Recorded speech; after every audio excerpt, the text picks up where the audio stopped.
because she understood that Judge Barrett was actually a pure devotee. And, it was very nicely explained. And then now he's going to be, we're going to learn about his next, the next part of his story. Okay. Jaya Radha Madhava Kunja Bihari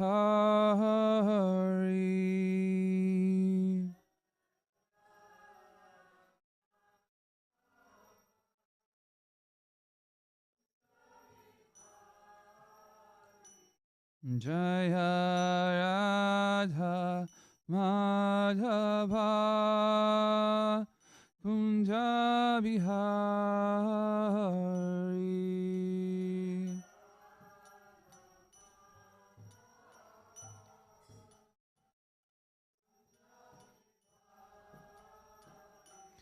Jaya Gopi Janavallabha Girivaradari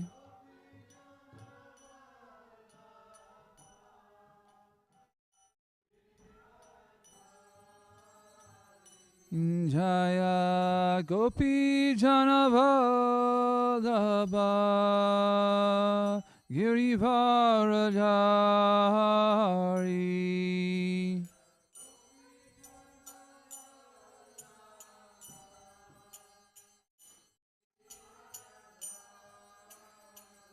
Yashodanandana Brajajana Ranjana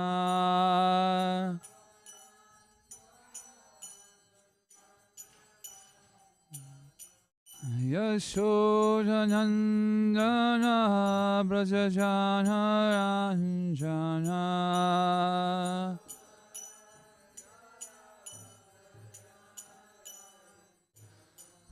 Yamuna Tira Vanachari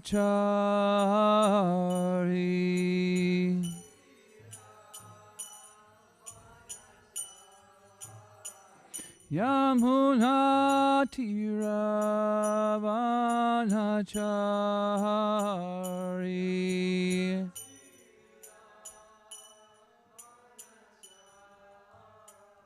Jaya Radha Madhava Kunja Bihari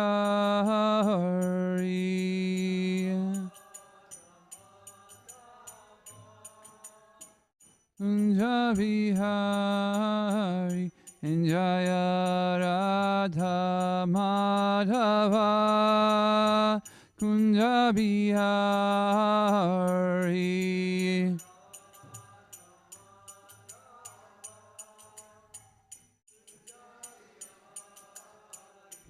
Jaya Gopi Janavallabha Girivaradari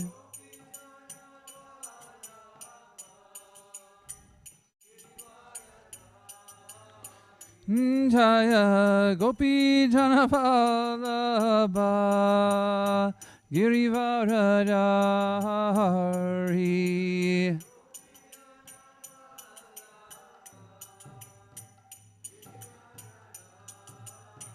Yashodhanandana Brajajana Ranjana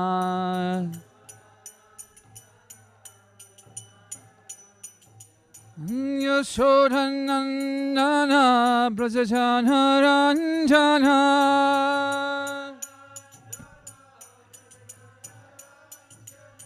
Yamuna Tira Vanachari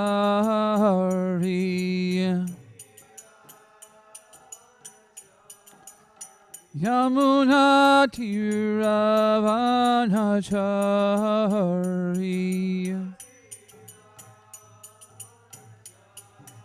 Jaya Radha Madhava Kunja Bihari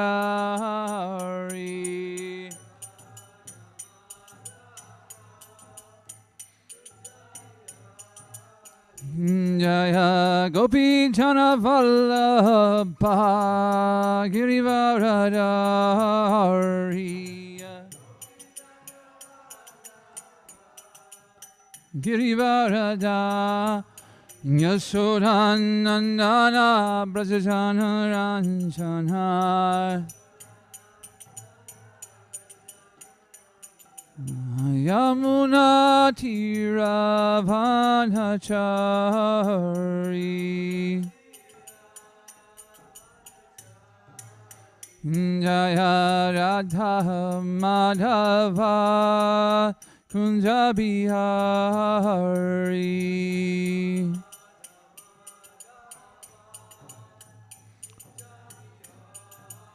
Hare Krishna Krishna Krishna Hare Hare Hare Rama Rama Rama Hare Hare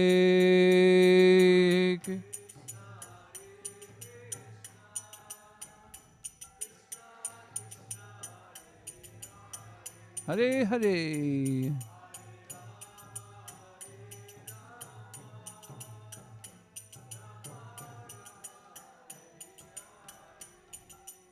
Hare Krishna Krishna Krishna Hare Hare Hare Rama Rama Rama Hare Hare Hare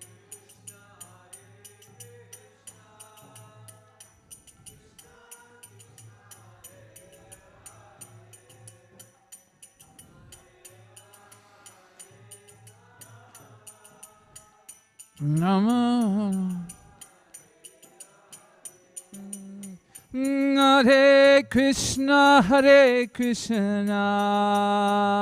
Krishna Krishna Hare Hare Hare Rama Rama Rama Hare Hare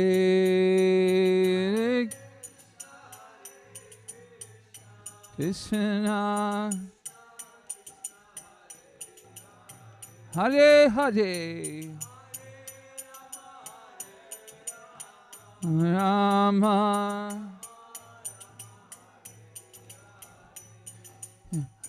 Jaya Radha Madhava Shri Radhe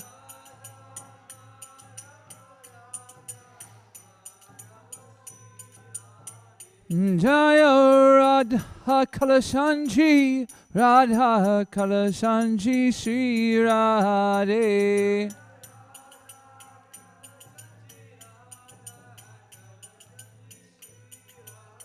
Jaya Prabhupada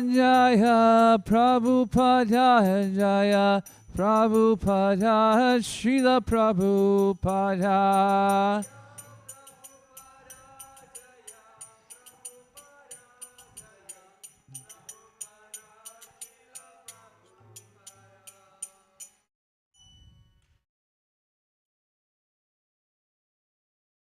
Om Namo Bhagavate Vasudevaya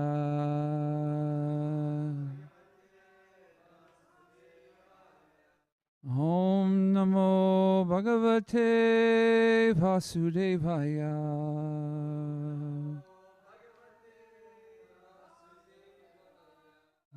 Om Namo Bhagavate Vasudevaya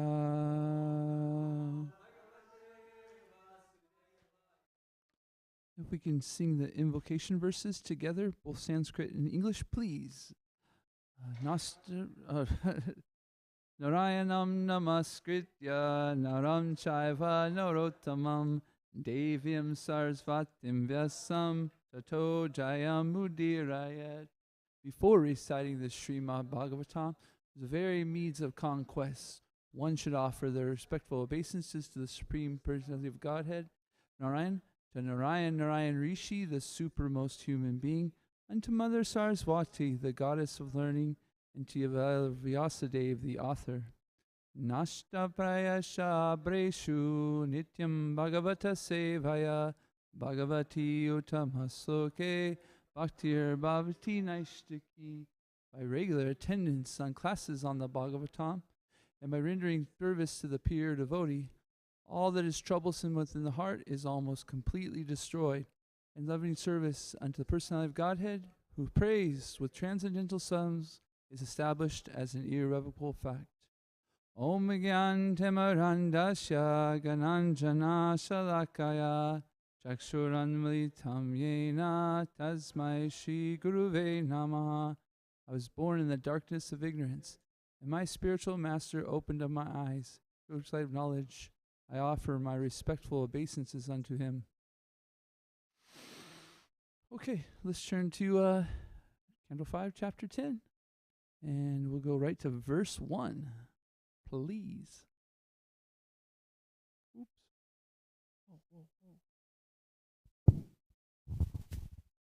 Chapter title: The Discussion Between Jad Bharat and Maharaj Rahugana. Text 1. Shukadev Goswami continued, My dear king, after this, King Rahugana, the ruler of the states known as Sindhu and Sauvira, was going to Kapilashram. When the king's chief palanquin carriers reached the banks of the river Ikshumati, they needed another carrier. Therefore they began searching for someone, and by chance they came upon Jad Bharat. They considered the fact that Jad Bharat was very young and strong and had firm limbs. Like cows and asses, he was quite fit to carry loads.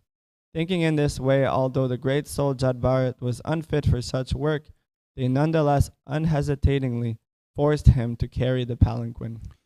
So the topic for today is bodily conscious versus Krishna conscious. And we're going to see the king as an example of somebody in a bodily conscious, and then we're going to see Jad Bharat in an example as somebody in Krishna conscious. We can keep that in mind as we read through. Please, verse 2. The palanquin, however, was very erratically carried by Jad Bharat due to his sense of non-violence. As he stepped forward, he checked before him every 3 feet to see whether he was about to step on ants. Consequently, he could not keep pace with the other characters. Due to this, the palanquin was shaking, and King Rahugana immediately asked the carriers, Why are you carrying this palanquin unevenly? Better carry it properly. So Jad Bharat's stepping away from ants. Doesn't want. You can imagine on a palanquin that's carried by 4 persons. If one is off, it's not very smooth, right? So the king, his first comment is pretty calm, right?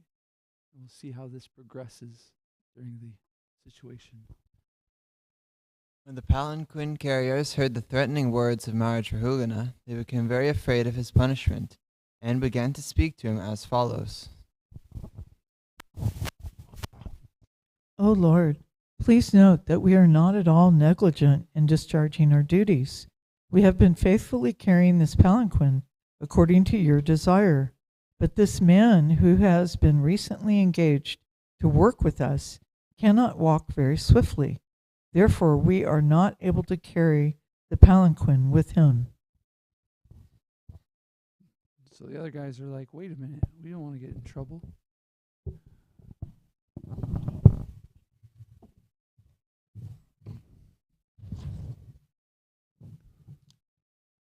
Yeah.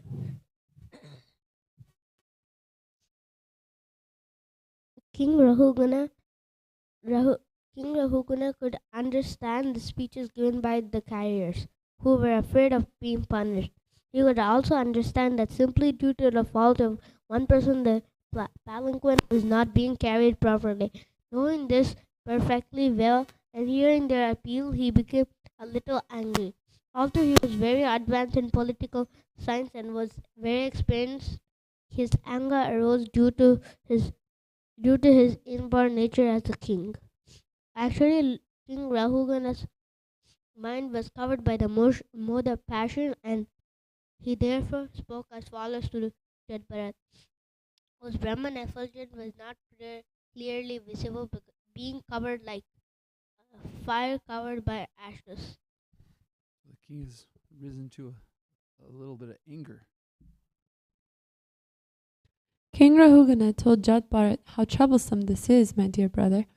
You certainly appear very fatigued because you have carried this palanquin alone, but without assistance for a long time and for a long distance. Besides that, due to your old age, you have become greatly troubled. My dear friend, I see that you are not very firm nor very strong and stout. Aren't your fellow carriers cooperating with you? So what is the king doing right here? Yeah, sarcasm. He's poking at him, right? Using sarcasm. Let's go to verse 7, please.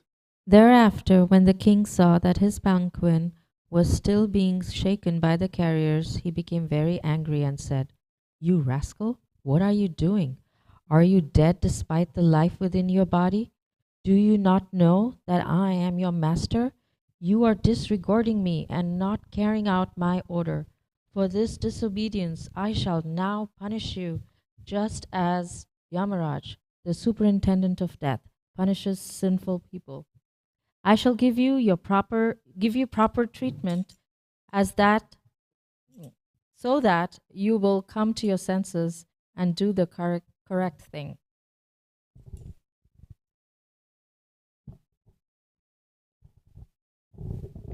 Thinking himself a king, King Rahugana was in the bodily conception and was influenced by material nature's modes of passion and ignorance. Due to madness, he chastised Jadbharat with uncalled for and contradictory words.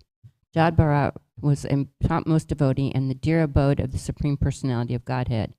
Although considering himself very learned, the king did not know about the position of an advanced devotee situated in devotional service, nor did he know his characteristics. Jadbharat was the residence of the Supreme Personality of Godhead. He always carried the form of the Lord within his heart. He was the dear friend of all living beings, and he did not entertain any bodily conception. He therefore smiled and spoke the following words. Now we get to hear the instructions of Jadbharat to the bodily conditioned soul. The great Brahmin Jadbharat said, "My dear king and hero, whatever you have spoken sarcastically is certainly true. Actually, these are not simple words of chastisement, for the body is the carrier. The load carried by the body does not belong to me, for I am the spirit soul.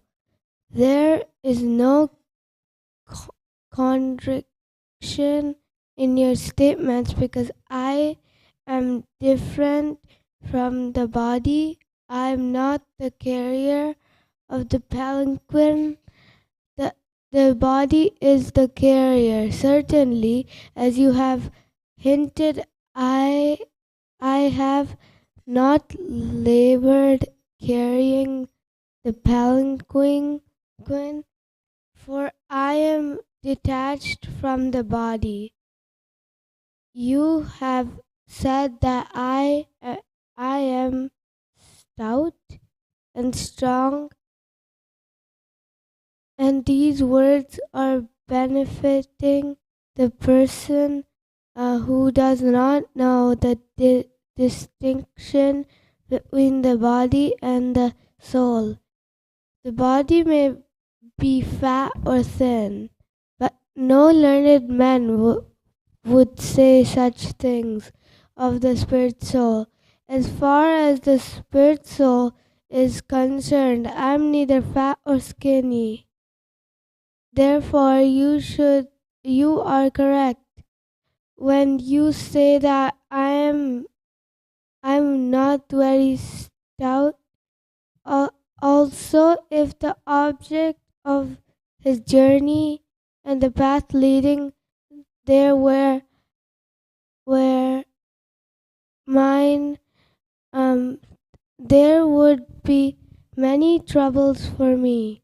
But because they relate not to me but my body, there is no trouble at all.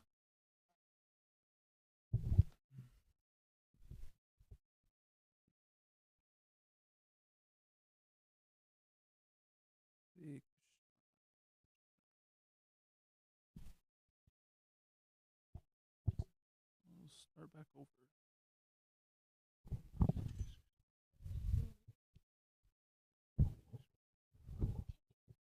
Fatness, thinness, bodily and mental distress, thirst, hunger, fear, disagreement, desires for material happiness, old age, sleep, attachment for material possessions, anger, lamentation, illusion, and identification of the body with the self are all transformations of the material covering of the spiritual soul. A person absorbed in the material body conception is affected by these things, but I am free from all bodily conceptions. Consequently, I am neither fat nor skinny nor anything else you have mentioned.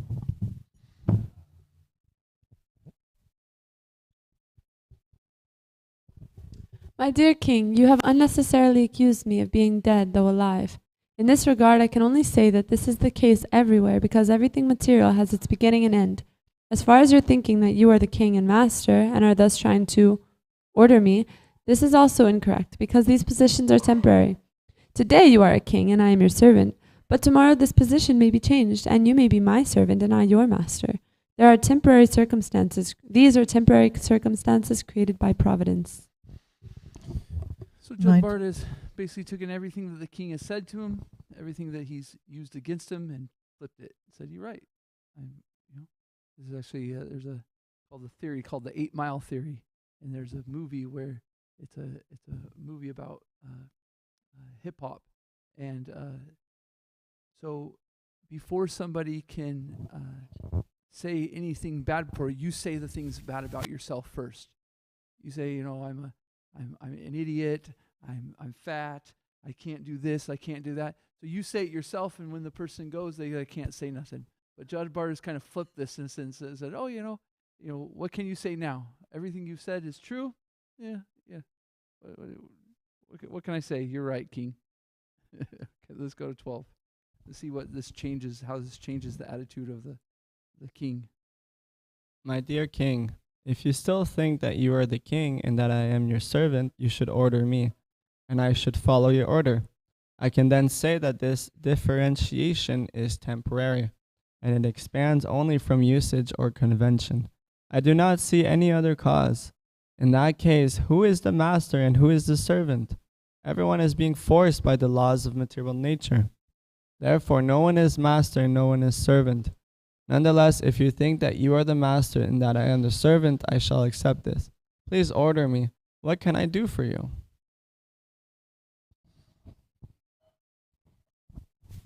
My dear king, you have said, "You rascal, you dull, crazy fellow, I'm going to chastise you, and then you will come to your senses." In this regard, let me say that although I live like a dull, deaf, and dumb man, I'm actually a self-realized person. What will you gain by punishing me? If your calculation is true in that I'm a madman, then your punishment will be like beating a dead horse. There will be no effect. When a madman is punished, he is not cured of his madness. Text 14.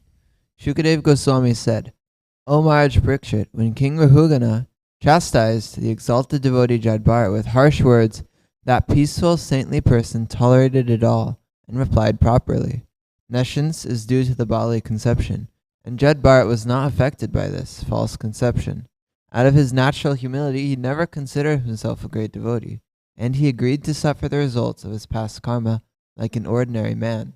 He thought that by carrying the palanquin, he was destroying the reactions of his past misdeeds. Thinking in this way, he began to carry the palanquin as before. Okay, so next class we get to see some prayers by the king, I think. So we'll go to 8, and we're going to jump right into it because we're running out of time here. So we'll write to the translation purport by His Divine Grace, A.C. Bhaktivedanta Swami, Srila Prabhupada Ki Jai. Thinking himself the king, King Rahugana was in the bodily conception and was influenced by material nature's modes of passion and ignorance. Due to madness, he chastised Jadbharat with uncalled for and contradictory words. Jadbharat was a topmost devotee and the dear abode of the Supreme Personality of Godhead. Although considering himself very learned, the king did not know about the position of advanced devotee situated in devotional service, nor did he know his characteristics. Jud Bharat was the resident of the Supreme Personality of Godhead. He always carried the form of the Lord within his heart. He was a great friend of all living beings, and he did not entertain any bodily conception. He therefore smiled and spoke the following words. Purport. The distinction between a person in the bodily conception and a person beyond the bodily conception is presented in this verse. In the bodily conception, King Rahugana considered himself a king and chastised Jud Bharat in so many unwanted ways. Being self-realized, Jud Bharat, who was fully situated on the transcendental platform, did not at all become angry. Instead, he smiled and began to deliver his teachings to King Rahugana. A highly advanced Vaishnava devotee is a friend to all living entities, and consequently he is the friend to his enemies also. In fact, he does not consider anyone to be his enemies. Shrudya sarva dehinam. Sometimes a Vaishnava becomes superficially angry at a devotee, but this is good for the non-devotee. We have several examples of this in Vedic literature. Once Narad became angry with two sons, Kuvera, Nalakuvara, and Manigriva, and he chastised them by turning them into trees. The result was later they were liberated by Lord Sri Krishna. The devotee is situated on the absolute platform, and he is angry, and when he is angry or pleased, there is no difference, for in either case he bestows his benediction. Yes, it is, isn't it?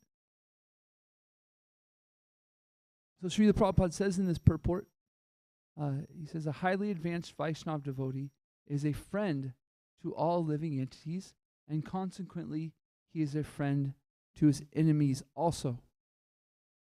So I was thinking we could think about what it's like to be in the bodily concept and what it's like to be Krishna conscious. So the question would be, what makes a person a friend or an enemy when you're on the bodily concept? Are they going to contribute or take away from my sense gratification? Very nice. Anybody else? Ajit, if it's just a real short one, you can say it. Anyways. Do they have similar body as me? Like, do they come from the same country or something, or great point. ethnicity? Are their designation of the bodily concept is the same as mine? Same nationality or these? Good point. Anybody else? If you say this is kind of on the say some, it's on the same thing as prema, but if you say nice words to me, you're my friend. If you say negative words to me, then you're my enemy. Anything else on the bodily concept of what it looks like to have a friend or enemy on the bodily concept? Yes, Mom. Oh, yeah. What advantage can I get from you? If I can get something from you that helps me, then you're good. You're my friend. If you have nothing for me, or even trying to take away from me, then you're definitely my enemy. Good points. So then, this statement that Srila Prabhupada is saying, that the Vaishnava devotee is a friend. Did you have something, Mother Kunti? Say, yeah. I, me, mine. I, me, mine. Yes. So Srila Prabhupada says a highly advanced Vaishnava devotee is friend to all living entities, and consequently he is a friend to enemies. So when we're on the Krishna conscious platform, what's a friend and what's an enemy?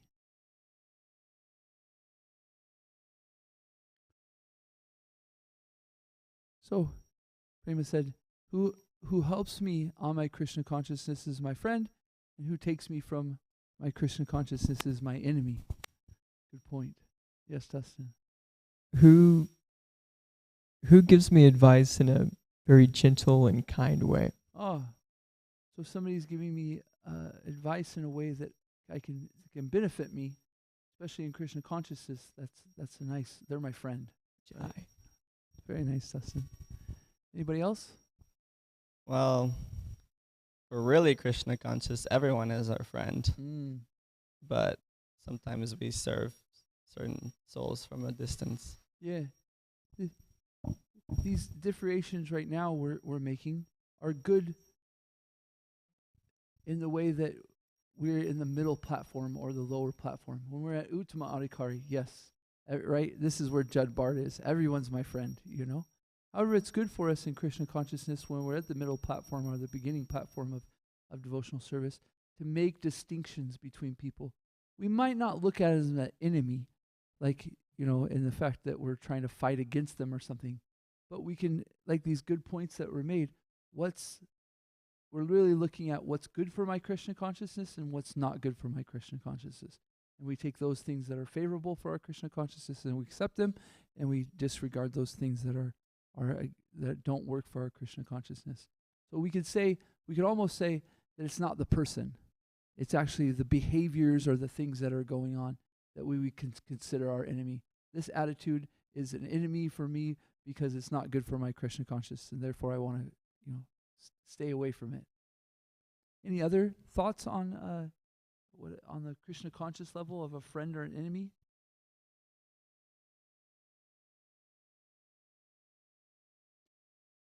Okay, so I thought that we could continue. Yes, Mother Kunti.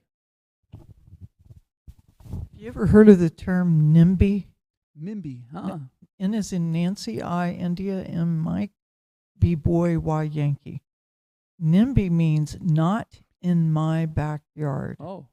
So we have these folks that, 30, 40 years ago, we called them bleeding heart liberals. But actually, it crosses both borders now. Conservative and liberal. They cry out for the pain of people who are struggling with basic housing, shelter, and assistance. But when it comes down to it, are you willing to help that person? Are you, and the mood is not in my backyard. No. I care, I'll throw money at it all day long, but when it comes down to actually dealing with it, no. So that's another bodily concept. Where's the rubber meet the road? Thank you, Mother Kunti. So, Srila Prabhupada says, mentions in the last sentence here, really, I actually didn't see it the first couple times I read this verse, and I saw it this last one, and I was like, anyways, the result was the devotee is situated on the absolute platform, and when he is angry or pleased, there is no difference, and for in either case he bestows his benediction. And this is Krishna, right? Krishna's on the absolute platform. What Krishna does is always all perfect, right? It's absolute. He punishes the demons, and they actually make, they become liberated. You die on the battlefield, and Krishna's there, then you're liberated. You get punished by Krishna, and it's actually for your best good. So similarly, the devotee also is thinking, what is the best for this person? So I was thinking that maybe we could,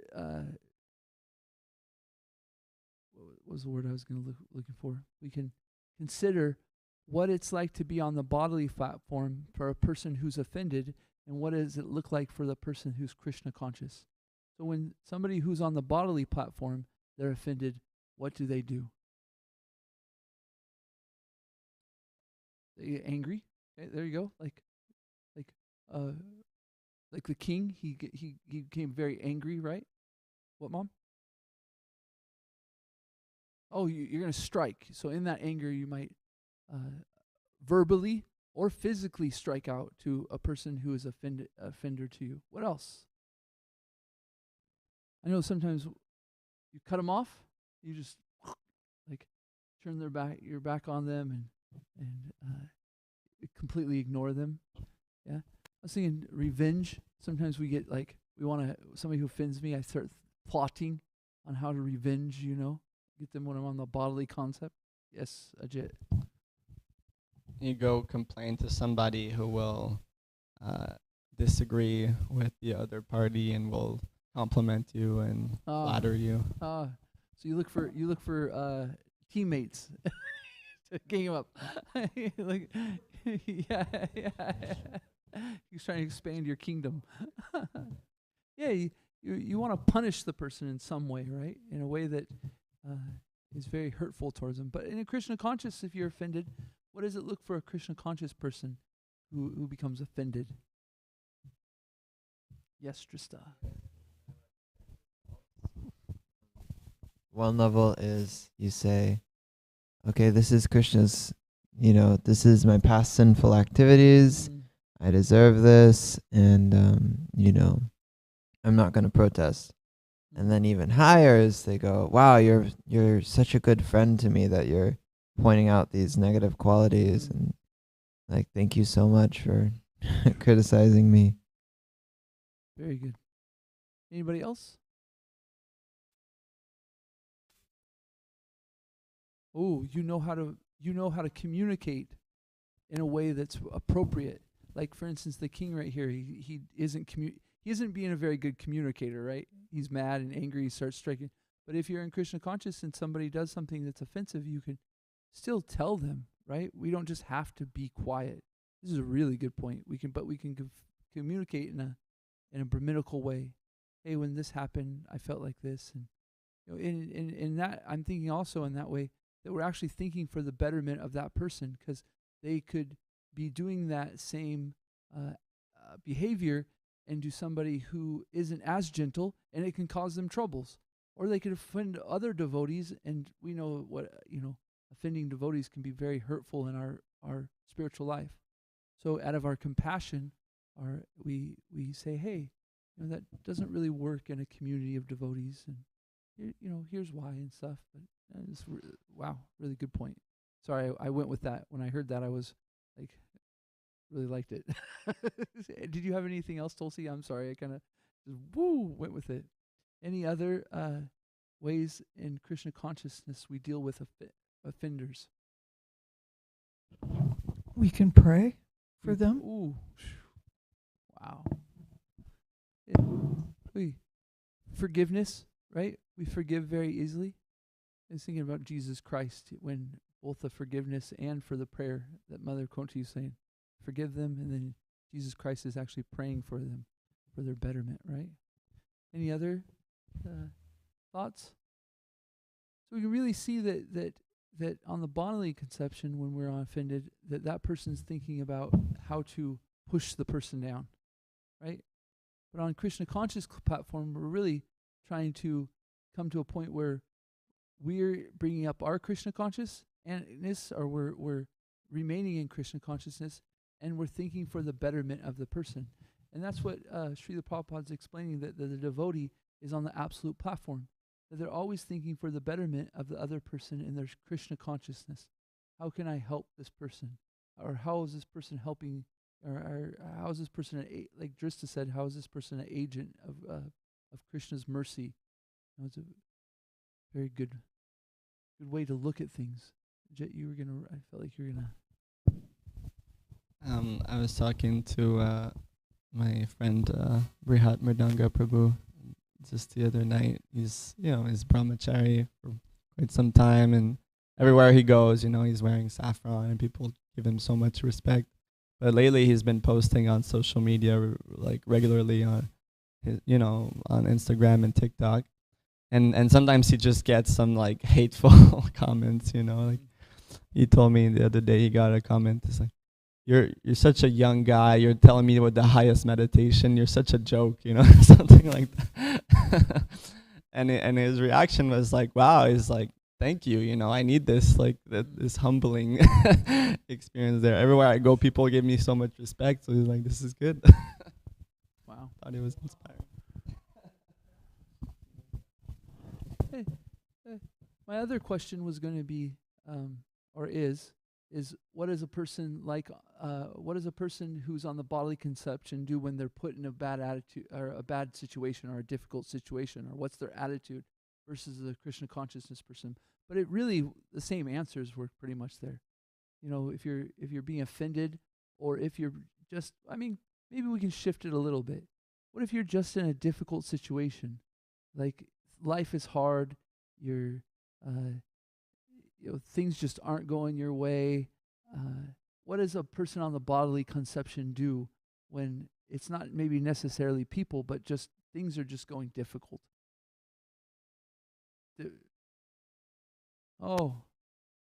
They try to take shelter of these lower modes and forget it, right? Like drugs and alcohol. Very good point, Mother Kunti. Wow. The poor me attitude. They start taking on a victim mentality, right? Everybody's against me. The world just hates me. Yeah. Any other thoughts? You pick on other people to vent your anger. Oh, you start picking on other people. You start becoming a bully.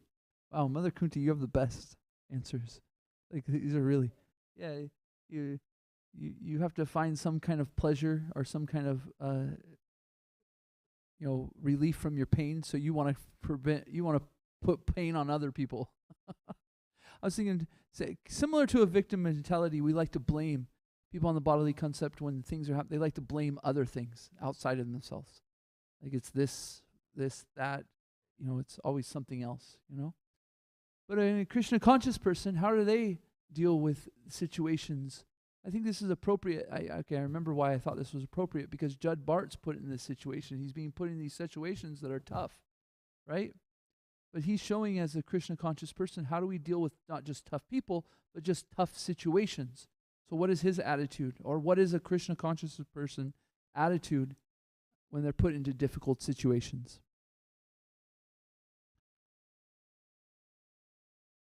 What's that?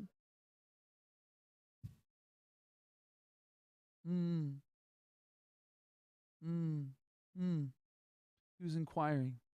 Yeah. Very nice. Yeah. And then I was thinking also, like Drista said, in the similar, that, as a devotee, we see the difficult situation as our karma, right? This is my karma. These are because of my past misdeeds I've done. And so Krishna and the devotees are so kind, they've lessened them. But yes, still this is a reminder of my karma. Any other ways that devotees look at difficult situations?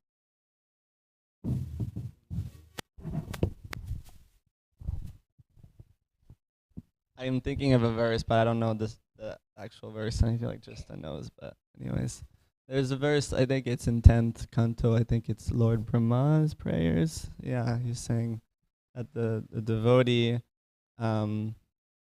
keeps serving Krishna no matter what, even as he's getting reactions for his past karma, and he's just patiently just enduring it all, and it doesn't waver his devotion or anything. And then it says, such a devotee is sure to attain liberation because it's his rightful claim or something like that. Yeah, the devotee's so focused on their service, it's like what these difficult situations, why even like put anything to them? Like yeah, okay, that's tough, but let me get to my japa. Let me get to my services. That's what I was kind of hearing, because I remember for about a week or two, it seemed like a theme in our temple I was hearing from Kalikanta Prabhu, Radhika Raman, even to John Mostamy. For those couple weeks, there was this, problems for devotees, and these problems are actually our benefit. But the real thing is that the devotee's so focused on Krishna that the problems just like whatever, Any other thoughts on how the devotee deals with difficult situation? One thing I was thinking about is that the devotee looks at it as Krishna's arrangement. We never look at the thing as something being done against me. We look at it as something that's being done for me. So sometimes in Krishna consciousness, we can see that these difficulties come around, and we don't need to push through them or fight through them or fight for what we want. We can really say, oh, you know what? I really feel like Krishna's telling me that this is just not the best thing for me. And therefore we can pivot, or we can make adjustments and be more open to the thing that Krishna does really want for us. We're trying to become, as devotees, we're becoming aligned with Krishna's will. I want to be aligned with your will, because we know that our will and Krishna's will really are the same, the same line.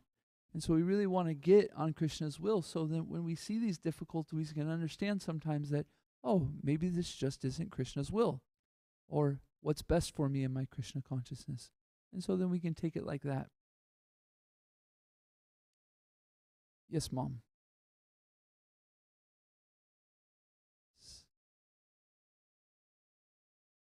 So we can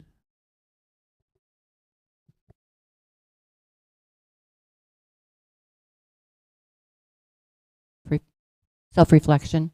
What does self-reflection look like? When something happens to you, instead of getting mad at someone else, you think, what did I do to bring this on myself? What's my part in this? How can I grow from this? How can I learn? What is Krishna giving me that I can grow? What is Krishna providing me an opportunity to grow in my character, grow in my Krishna consciousness? Great point. The thing is that really we can see that the thread is that the devotee, when they're put in a difficult situation, sees it as Krishna's mercy. By one way or other, Queen Kunti is also seeing it as Krishna's mercy. The devotee who thinks himself, oh, this is my karma, but Krishna has lessened it, it's Krishna's mercy. So the devotee, when they're coming into difficult situations, they're seeing it as Krishna's mercies. This is Krishna consciousness. Yes, Mom. Along the line of what you said, Nityananda Prabhu told me that when someone criticizes you, it's Krishna trying to make you uncomfortable because he wants you to come home. Yeah, yes, that's right. That's another perspective of the devotee, is that, I'm trying to get comfortable in this material world. I'm trying to enjoy it, but Krishna is so kind that every once in a while he just makes it in a way that I can't enjoy the material world. It reminds me that I need to go. This isn't my home. This isn't where the place I need to come. So this bodily Jadbar is really showing this Krishna conscious perspective, and not only how to see things as a mercy, see everything as Krishna's mercy through through people, through how people treat us, through our situation, and through how we respond. How we respond in Krishna consciousness way is always not only thinking of Krishna's mercy, but how can we help the other person? How can we show compassion by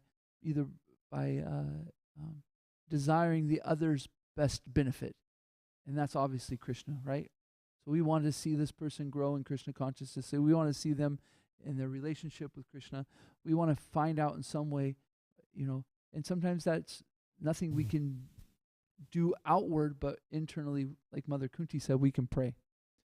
So we got a few minutes. Any questions, comments, thoughts? Verse that you were talking about, this is in Srimad Bhagavatam 10:14:8,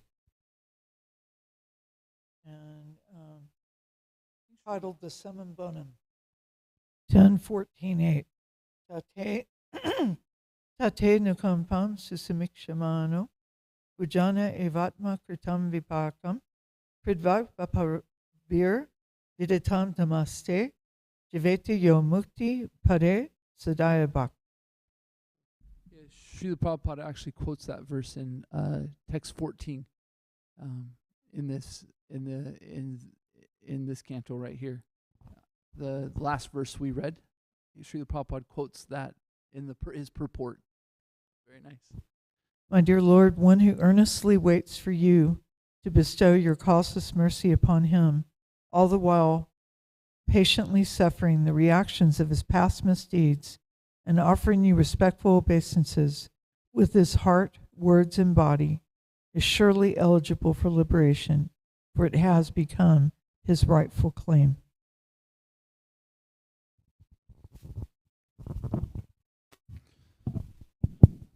I have another verse also from 10th Canto, chapter 88, verse 8. Personality of God, I'll read the Sanskrit. Vanuvacha yasyaham anugihnami harishyeta dhanam shanai tato dhanam tyajantyasya svajana dukkhadukitam. Personality of Godhead said, if I especially favor someone, I gradually deprive him of his wealth. Then the relatives and friends of such a poverty-stricken man abandon him, and in this way he suffers one distress after another. So we can see it as the Lord's mercy, like you said. Very nice.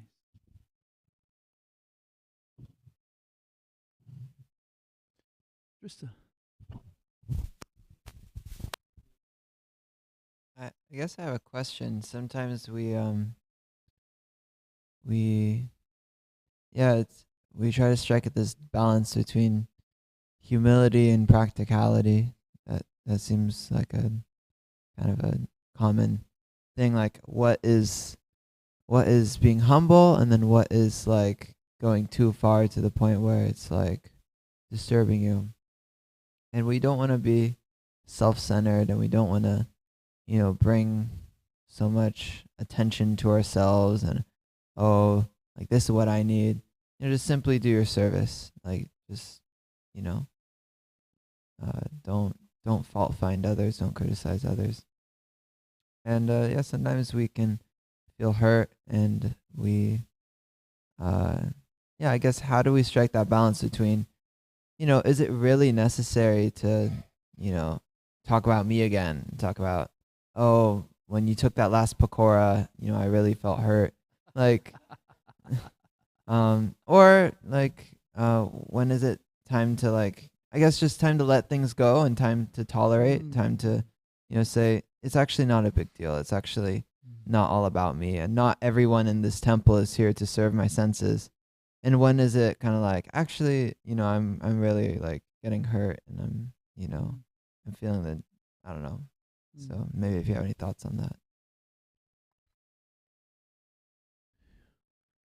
So humility is understanding that everything is owned and controlled by the Lord, that nothing is ours, that everything is meant for Krishna's service. So sometimes when we think of humility, we think of it as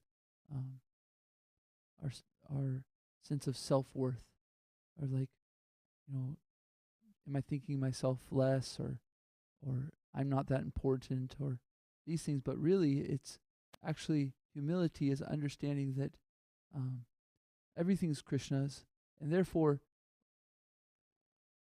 what is my service? What is my duty as a devotee? So sometimes it can be our service to be able to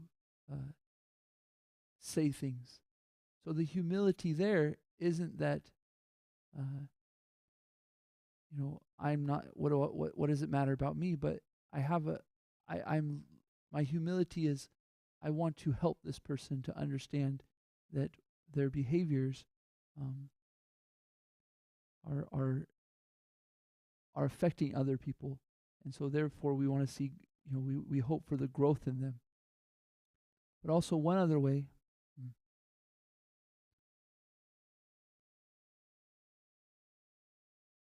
in the same perspective of everything is Krishna's, when we see things that are taken that aren't ours, like you mentioned the pakora, it's not mine in the first place. It's Krishna, it's everything's great, we can have the attitude like, was it, it wasn't mine in the first place, it was Krishna, maybe Krishna wanted that person. So two things, when we have situations where we're thinking about how to voice our concern or keep humility, is it our service? Is it our service? Is it our duty? And then, is it a service that we can provide? So can I benefit this person in a way that I can communicate to them the effect of what they're doing could be affecting them, how negatively it can be affecting them. And we have to be honest with ourselves in that way. Can I communicate in a way that's really going to help this person? Or do I know that if I communicate this and I say this, they're really just going to take it offensive? Like sometimes we can say to our family, especially like our brothers or sister, right? We can say the nicest way, we can say the nicest thing, and no matter what, they're not going to hear from us, you know? So we go, okay, well, you know what? I don't think my service of explaining to them the situation in a way that, or how I feel, is going to be of any benefit, you know? So we really want to take a service attitude. If we have a service attitude, then humility automatically comes, because with a service attitude is that it comes Krishna consciousness. Everything's Krishna's. I'm Krishna's servant. I'm, he gave me this. This is what he's given me for my service. Now, how does it work? How does that work? How do I execute that service? I felt like, anyways, what do you think? Yes, right? That's what our main thing has to come. Humility can get us tripped up, but really humility is saying, how do I serve? How do I serve? How do I serve here? Is it my service? Could I be of service? There's two questions right there. Is it my service? And can I be of service in this situation? Yeah. What do you think, Trista? Yeah, I appreciate your response.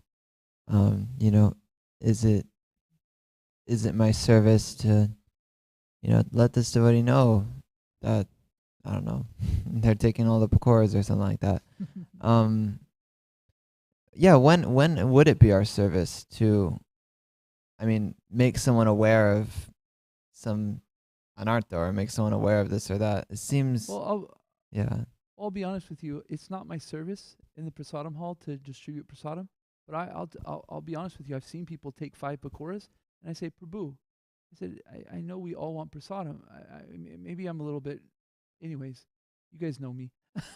I'll be like, Prabhu, there's other people here. So my service, I thought my service was also to share with other people the prasadam. And a matter of fact, anyways, you get no pakora and that guy has 5, what are they going to think? Somebody's going to have somebody's going to be upset. So, hey, Prabhu, there's other people in line. Maybe we just take 1 at first, and then if there's leftovers, we take more pakoras or something like that. So my point is I've been in that situation, and my thought process was, I want to help this person understand, not be put in a situation where they're being looked at unkindly or uncompassionate, but also at the same time we want to have compassion for the other devotees that want the pakoras. So I don't think that exactly answers your question, because you're asking, when do we know? Yeah, you test. You really are surrendered to. We do our best to be surrendered to Krishna and have him give us direction about what our service is, so we can test it. Say, hey, Prabhu, in the kindest way, and we get some bad reaction or something. We go, no, maybe that was it. Or we go ask. You say, hey, this situation happened in the prasadam hall, and I went like this, and this is what, and the temple. Here's a good point that your authorities, your local authorities, can also help you. Like if you ask them and they say, oh, Prabhu, maybe that's just not your service, then it's really clear. They say, oh no, you did the right thing.